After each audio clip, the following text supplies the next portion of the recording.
All right, thank you guys so much for taking the time to watch the game collecting video essay. I really feel like this was probably my most successful video yet in terms of I put an enormous amount of effort into it, and the reception was definitely there. Like the quantity of views and comments and just the general amount of engagement that it got it just outperformed every other video I've ever done in terms of quantity of engagement and how quickly the engagement came in. And I could not be happier with the response to the video. I was blown away by how well that it did. You know, the previous sort of high effort video essay like that I did that wasn't part of an ongoing, video game series or whatever was the cosplay one. And that one did not do nearly as well. I think that one maybe has like 300-ish views. But I think right now the game collecting video is sitting close to like 17,000. And I want to say the first 10,000 of that came in within the first like week and a half. So I was, I don't really do this for any kind of arbitrary amount of engagement. I certainly don't do this for money, but I do this as a creative outlet and because I have things to say. And uh, getting a positive reception to it and it doing well is an added bonus to that I did not possibly anticipate. So I wanted to quickly just do a little follow-up video and talk about either some things I missed or things I wanted to unpack further. So I just got done rewatching the entire video to kind of get my thoughts together, and I apologize for not having this follow-up video out sooner. I wanted to do this several weeks ago, but I had a lot going on. I had a death in the family. I got sick. I was at a convention and dealing with changes in my work schedule. It's been a lot, and I am finally getting around to this, but I do have to confess that some of the thoughts I had on these topics are not quite as fresh as they would have been back then. But I did rewatch the video to try to get the thoughts as fresh in my head again, in hopes that I'd be able to bring up all these things that I knew I either forgot to talk about, didn't unpack far enough, or just a little bit of behind the scenes things on this video, and kind of tell you guys where I'm going. So, production wise, this video was insane. It was like 700 gigabytes worth of assets between raw footage from games, raw footage from my cameras, raw footage from the different game stores, whether it was my old videos, like my old B-roll from years ago, or B-roll that Caleb sent me from stores in Alabama, or, you name it. Like, I just had so much footage, and I recorded like a ton of game footage. And it's actually why I really enjoy the credits montage that has just like random game footage, because I recorded actually more game footage than I actually even needed to finish this. And I like anyone, I guess, who makes videos like this, did end up cutting a lot of things out of the video. So this was a, reduced and edited down version of what it would have been had I just gone with every single idea that popped into my head, kind of thing. So I ended up not needing all that footage and got to use most of it towards the end. But yeah, I had a ton of game footage, and just everything all together was, like I said, like 700 gigabytes worth of assets. In terms of the reception to the video, like I said, it's been overwhelmingly positive, but I have to be completely transparent about something, which is that I do not read comments. And I stopped reading comments a long time ago on videos because it's just disastrous for my mental health. Like, I could get 20 positive comments and one negative one, and the one negative one would have a more severe psychological effect on me than the 20 positive ones. And that's not fair to the generous people that left the 20 positive comments. And so, but it's very much true with posting really anything to the internet, posting any kind of creative expression, and definitely making YouTube videos. Everybody knows that YouTube commenters are the pinnacle of sophistication, right?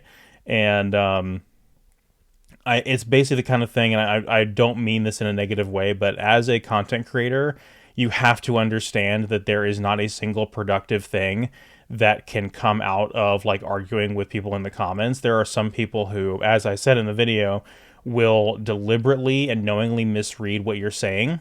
And there are people who will comment before they watch, and there will be people that just disagree with you, and you're not going to have a productive conversation because neither of you is going to change the other person's mind as far as how you actually feel about those issues. And if it's, especially if it's a stated value thing, and I'll kind of get to that a little bit more, but it is also the problem of, engagement is just a form of currency on the internet. And so people really get off on just like starting random fights and arguing with each other. And you can't feed into that. So I don't read comments, but I saw out of my peripheral when opening the video on desktop and opening my YouTube dashboard thing, I accidentally saw comments out of the corner of my eye, and just overwhelmingly, when I saw the comments, they were all positive. People really, really resonating with the message of the video, and I thought that was awesome. People that really, really enjoyed it. The content creators who I interviewed to be a part of the video, watching it, commenting on it, etc. There was one negative. There was a positive comment that I have to address where there was a guy who was like, this is why gatekeeping is good. We should have gate kept all of the sellers and like scalpers out of game collecting so we didn't have this problem. And I'm like, that is wild that is your takeaway.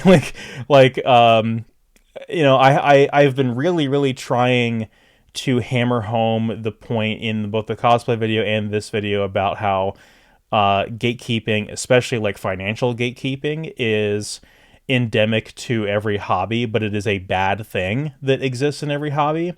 And so I can't imagine like watching what happened to game collecting through COVID and all that and being like, yeah, gatekeeping is correct and we should have done it. We should have done it harder. And I'm like, that is a wild takeaway to have from the events that took place there. Because again, it's like, yeah, the scalpers and the resellers were outsiders, but like they're not the people who are to blame. It's the societal values, and we'll get to that again. The intro to the video, the opening lines, I rewrote about 4 different times because I was worried about retreading old ground with the RPG video that I made, because I was already talking about how like people who are fans of the same video games have like an unspoken social dialogue where they can easily become friends because they know the same video games and blah, blah, blah. And I had a very similar opening to the RPG video that I made a couple of years ago. And I didn't want to retread some of that same ground. And then I also didn't want to I had a version of the opening where I got like really off in the woods talking about like ludonarrative and player agency and like the specific like game and player relationship, and how it wasn't relevant to the next part of the script talking about personal sentimental memories of collecting and all that. So I was like, I'm just gonna rewrite the intro altogether. I had some very positive comments from friends of mine about the PlayStation Vita footage that I shot with just the camera overhead looking down at the handheld in my hand, because when we talk about like the visual language of YouTube videos, everybody is used to seeing like game footage that is always in 1080p or 4K or whatever, that is recorded from a capture device or recorded through a capture software from a PC title or a recording of an emulator, etc. And so the idea of like recording a screen with a camcorder is a very like 2008 pre-Let's Play era thing of like, oh, I want to do a walkthrough of this video game, but I don't have the means to record the footage, so I'm going to point my camera at my like DV tape camera, analog camera at my CRT TV and play Donkey Kong Country or whatever, and or like I hesitate in calling it the DSP style, but you know what I'm talking about, where you're just pointing your camera at the TV kind of thing, and how that's like a super super super archaic thing even by like 2008 2009 standards. People were expecting a higher level of production quality out of video game content than that. But I and with the PlayStation Vita in specific, I can record almost every PlayStation Vita game off of the PlayStation TV. But I got some really positive feedback on how the visual element of that sequence was shot, because it's my desk is just this solid black wooden long table, and it's like well lit, and the PS Vita screen is like clear and also well lit, and so it's like, even though the console itself and my hands are like well visible, the screen is well visible. And they were just like, yeah, well, that was it was well, they were like, that was a well put together shot, and I would love to see more of that. And so I have some ideas going around in my head of how I can implement more of that. Those of you who have followed the Transformers video game retrospective thing know that there's the DS games that are popular with a certain subset of the fans. And I'm talking about going back later after the retrospective series is done and doing a video on the DS games. And so I may end up just doing a version of that where I record the DS screen to get footage for that, as sort of a, like, plucky, amateurish throwback to that sort of recording style with still a fair degree of, production quality to it. And on that note, I still want to do the PlayStation Vita post-mortem video. I guess I'm terrified to go through the trenches of the comments in the main game collecting video to see if anybody left that comment saying they wanted to see the PlayStation Vita post-mortem. But if I want to do it, that's the only motivation I need, really. And I know some of my friends want to see it as well. And so I will probably do that PlayStation Vita post-mortem throwback video type of thing, where I talk about, the history of the Vita, its technology, the different models, and like all of the cool games available for it. Just really kind of indulge in talking about what it was like to be an owner and collector for that system, and the pros and cons of it. So I think I will do that. So one of the things I wanted to unpack when talking about the scalpers and the resellers is that some people may have accused me of being too soft on some of them and not being nearly pointed enough or aggressive enough at the specific scalpers and resellers whose behavior is worthy of condemnation. And you would be right, and I did that on purpose because I really don't want to start internet drama with strangers. I really just don't care to do that. And I still showed footage of Phoenix Resale and Chase After the Right Price, with the examples that Heck and Steve gave me of like the really egregious behavior with like the reselling app that basically creates a pyramid scheme style downline where you funnel product to him, and he takes a cut of your sales basically, and how the Chase After the Right Price guy was doing the whatnot auctions to increase the price of, otherwise nebulous product to even more ridiculous degrees by taking advantage of his status as a internet influencer. And those examples were some of the worst behaviors I can point to with this whole game collecting thing, of like, their behavior is worthy of condemnation. And specifically the Chase After the Right Price thing of like the whatnot auctions, I think is pretty despicable. But I did not want to drag their names through the mud explicitly in that video.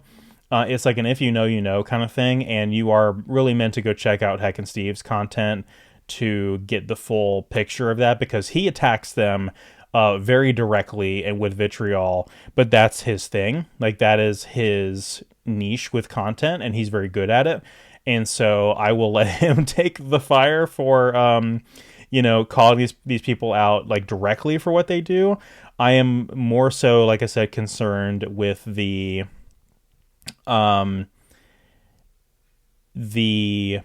societal values, the cultural values that incentivize us to value like hustle culture and side gigs and monetizing hobbies. That was the thing that was more important to me than it was saying, well, this reseller and this reseller are pieces of shit, even though they are. It's like more about the culture and how we got here than it is about those specific individual people. And there was a moment where I was using I had a lot of footage of different resellers, and I had some footage of some different Pokemon influencers and stuff like that I didn't use. And there was a guy called Get the Games Greg, and I used some B-roll of one of his videos to sort of juxtapose against a point I was making in the video where I was talking about like, oh, well, if we went to all digital, at least scalpers and resellers wouldn't exist, as I think the line I said.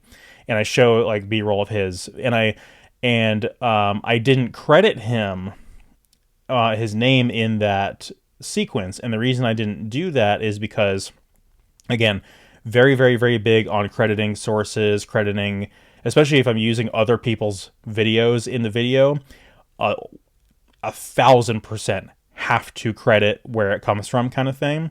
But I feel a little bit bad about his because I really was not trying to drag his name through the mud. I rather would have just left him anonymous because I didn't want the message to come across as if I'm trying to be like, hey, this guy's an annoying reseller and I wish he didn't exist. So that's like not what I was really trying to say by using his B-roll. So that's why I in the editing just didn't credit his name, because I wasn't trying to drag his name through the mud.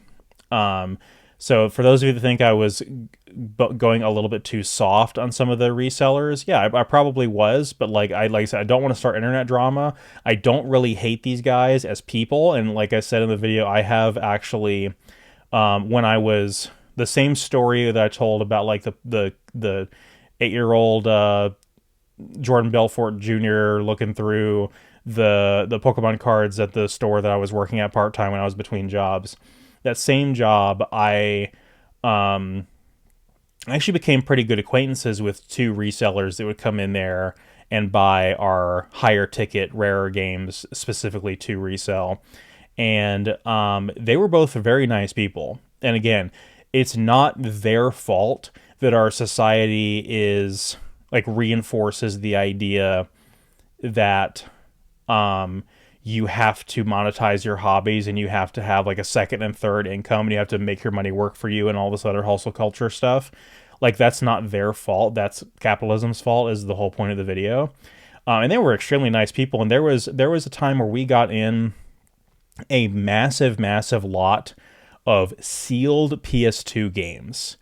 A ton, like if I could find the picture, I'll add it to this video, but a ton of sealed PS2 games. And I was like, oh my God, this is like a collecting gold mine. Like, I was like, oh wow. But there were some of them there was like, one of them I really, really wanted was the PS2 Deus Ex The Conspiracy. I do already own a copy of that, obviously, but I was like, oh, I can get a sealed copy of that. But some of them, the way we priced them was like, really expensive, as you might imagine. So I had to be really picky. I was like, I don't have a whole lot of money to spend on these, but I want maybe 1 or 2. And so the one reseller guy comes in there and he buys almost all of them. But I made a deal with him. I said, I want to buy for myself the Zone of the Enders 2 that we had that was still sealed. And he let me do that. We agreed on it. And he did come and ask me later. He's like, hey, if you ever want to move that sealed Zone of the Enders 2, let me know. I'll buy it off of you. And I told him, no, man, I really just want to keep, that's a collector piece for me. I just want to keep it because I did not have a PS2 copy of Zone of the Enders 2. I only have the PS3 and 4 HD versions. So even on my Backloggery website, you will see that under PS2 and under Zone of the Enders 2, it says sealed. And that was part of that whole deal. But tangent aside, the couple of resellers we had that would come in there around that time, they were nice people. Like, they weren't assholes. And they did kind of come in there in like an adversarial relationship with each other. And sometimes there would be like passive aggressive comments here and there. And sometimes they would try to undermine each other's credibility. But they were nice to me. And I think, part of that's probably part of their business strategy and everything. But like I said, I'm gonna jump ahead in my talking points here and really kind of put this discussion to rest, so I don't have to bring it up again. But the video at its core is a, like, leftist condemnation of capitalism, right? It's nothing that y'all have not seen before on YouTube. And I understand that there's people out there that are more moderate than me that don't really resonate with this message, and that's fine. And I'm not trying to be like, total anarchist, like dismantle everything type of thing either, because obviously I like that I have disposable income to be able to buy dumb, useless games with.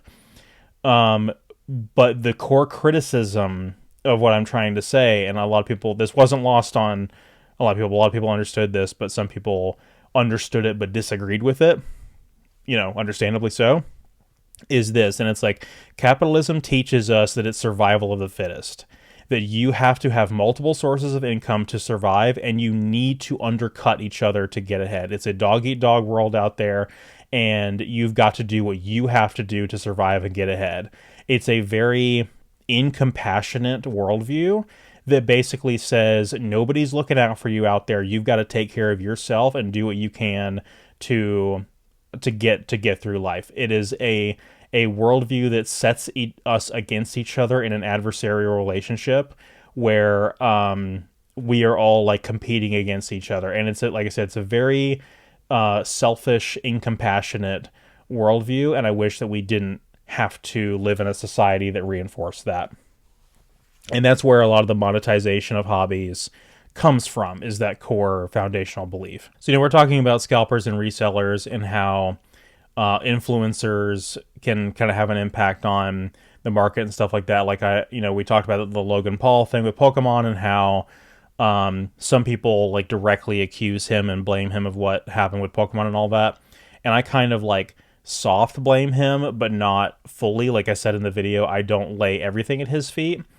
But I saw something like really interesting that bothered me on another video. So, talking about the big influencers in the game collecting scene, Metal Jesus went to one of his big game collecting expos that he goes to every year. It might have been Portland Retro, and made a video about it. And even in the thumbnail and the general premise of the video is talking about how some of the prices are out of control. And I click on the video and I see somebody commenting saying, he does realize that this is directly his fault, right? Like, he's hyping up these old games and it makes people go buy them and blah, blah, blah. And like basically like laying a lot of this stuff at his feet for being like a popular, as a content creator, becoming an influencer and raising awareness about obscure hidden gem games, which causes people that have them to increase their prices for them, and people who want them to go out and buy the scarcely few copies that are available. And I just think that that's a little ridiculous to lay that blame at his feet like that, or any of the game collecting influencers, because all the game collecting content creators that I featured in the video, whether it was, Reggie or Heck and Steve or Technical Cake Mix or Metal Jesus or Happy Console Gamer or Classic Game Room, or Linda the Gamer Gal, or Orbology, or Collector John, they all, I would say, are incredibly humble, and they have a passion for games. And they also, they love what they're doing, but they're also like very pragmatic about it. Like even though somebody like, Metal Jesus or Pat the NES Punk or whatever have massive, ridiculous collections, they are not like out of touch with reality. You know what I mean? Like, they are not like, oh, well, money is no object and you can just buy whatever expensive game for whatever amount. And I think that still makes them good influences culturally on this hobby, because it's not like, without going on a huge tangent here, it's not like they are walking in with like 20 copies of a game that's like $500 a copy kind of thing, just to flex or just to be weird kind of thing. And it is very much like, I got this game because I wanted it. I wanted to play it. And if it's too expensive for you, that is a reasonable position to hold, kind of thing. These guys are not out of touch with how the prices of these games in fact impact regular people, and I think it's very silly to lay that blame at their feet like that. Also, and this is really talked about in the Pat the NES Punk video. I didn't use it much in the video, but there's like one brief segment of B-roll that I used from it where I tag his name as kind of another major collector in the scene, one of the top percentile collector content creators who's been around forever. But I didn't talk about what was said in the video. I just used it kind of as background visuals and to sort of name drop him as a prominent collector. But that is a video from his podcast when he's talking about the Wada game situation and grading. And something I wanted to talk about more in the video but didn't get around to it is the fact that these game collecting content creators, they don't like grading. The grading community is really where a lot of the speculative finance nonsense is. And these guys don't care about that. If you saw the clip I used from Happy Console Gamer and Robman, they're both talking about how the idea of encasing the Mario 64 in the acrylic case to grade it is ridiculous, and it doesn't let you actually appreciate the medium of video games. And in the Pat the NES Punk video, he is responding to a claim made in this documentary that is basically a stealth Wada ad, where they are talking about games preservation, and it's this like coded messaging, because it's like it's a very disingenuous point where they're saying, oh, game grading is preservation. It's physical preservation, but it is not preservation in the way of the software of what we actually need in terms of preservation. It's actually the opposite of preservation, because you are taking that copy permanently out of circulation. You are basically saying that one fewer copy of this game exists for people to buy, sell, and trade, and for people to play, or for people to have access to for archival purposes. So grading games runs actually directly contradictory to preservation, and that's why most collectors and most of the collector content creators who have large collections are not into grading at all.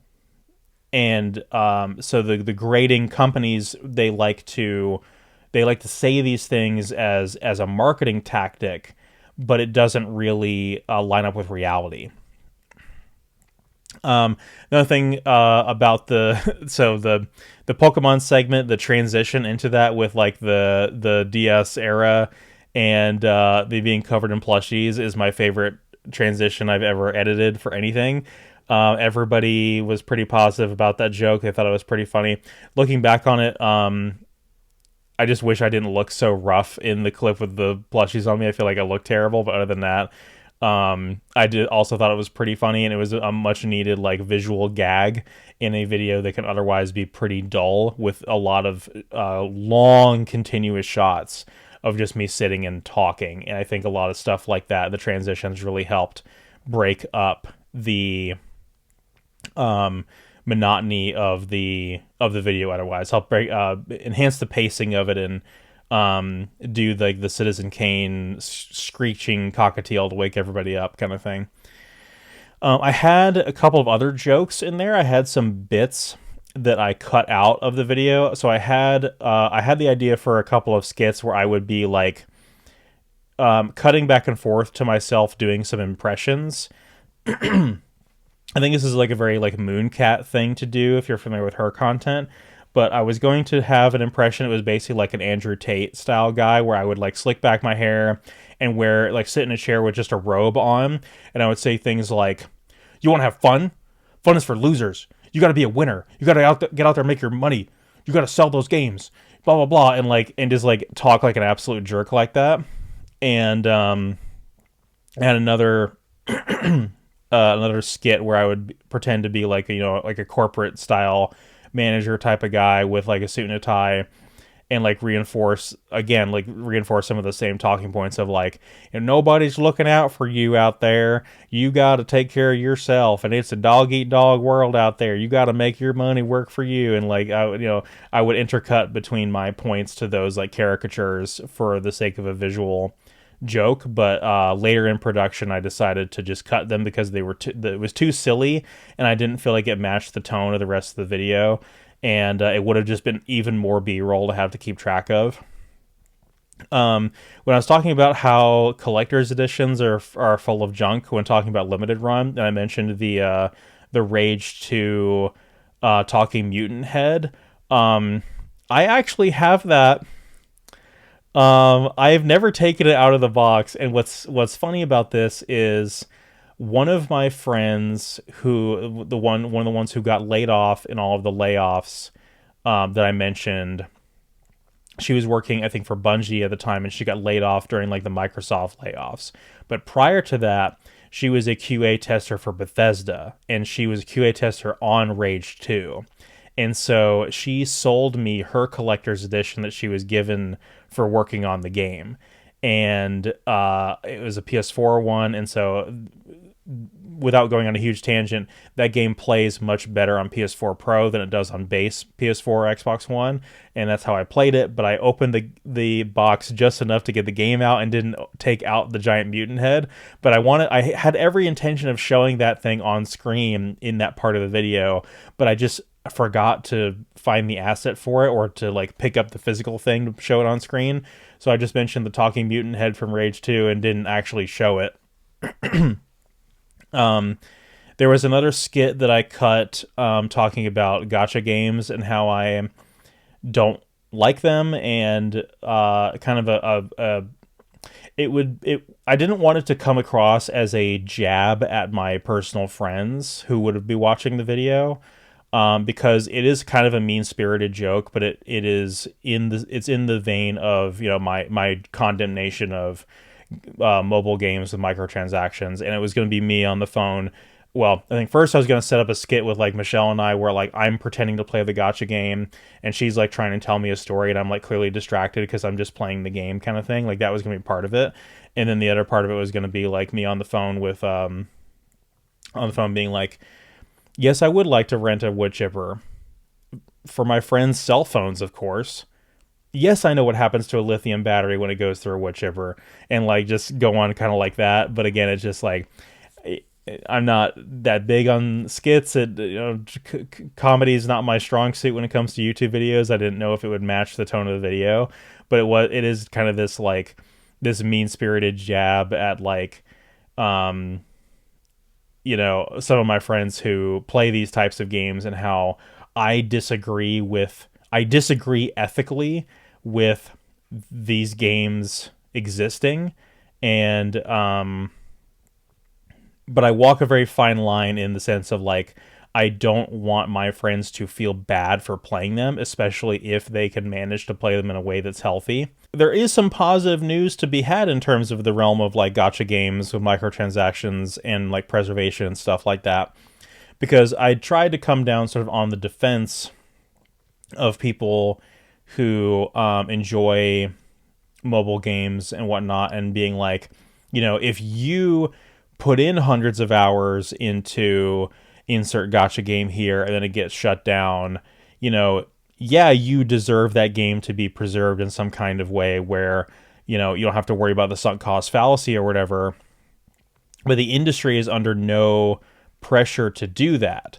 There's no incentive for them to future-proof these games if people are still giving them their money. But with we had a really interesting example recently in the form of Animal Crossing Pocket Camp, where it was a shut down mobile game where they let you outright buy it as a single purchase and play it offline, which I think is awesome, and more games need to do that. I think also like the Kingdom Hearts mobile game, all of the cutscenes for it were put on one of the collections, so you can watch that or something of that nature. More of that definitely needs to happen, But I think what people need to be more angry about this type of thing, because we are too tolerant of the fact that there are no consequences on the developers and publishers for just shutting these games down and walking away with all of your money. And you again, like I said in the video, they are very impermanent experiences. Everything that all of the time and money you put into them will completely disappear when the game disappears or is delisted from the online stores. So but Pocket Camp is a huge step in the right direction. I know some people that definitely bought it and have been enjoying it. So, but yeah, I think that about does it for what I wanted to say in terms of follow up. Again, just a little peek behind the curtain, a little bit about the production of this video and some of my points that I didn't either I missed or didn't make very well, and I'm probably forgetting a lot of things that I wanted to talk about and forgot. Because we now are a few months out from the release of the original video. But thank you guys so much for watching this, and I will see you guys next time. I'm still working on the Darkspark video, but as I said at the beginning of this video, things have been rough, so we'll get there when we get there. And I am also working on, very casually working on some cosplay build vlog style videos in a similar vein to what I alluded I would do back when I did like the 1,000 subscriber video. So I am making those, so you should see them whenever the respective projects they go with is also done. They're just kind of a low effort add-on to the cosplay projects themselves. So anyway, thank you guys so much for watching. I'll see you guys next time.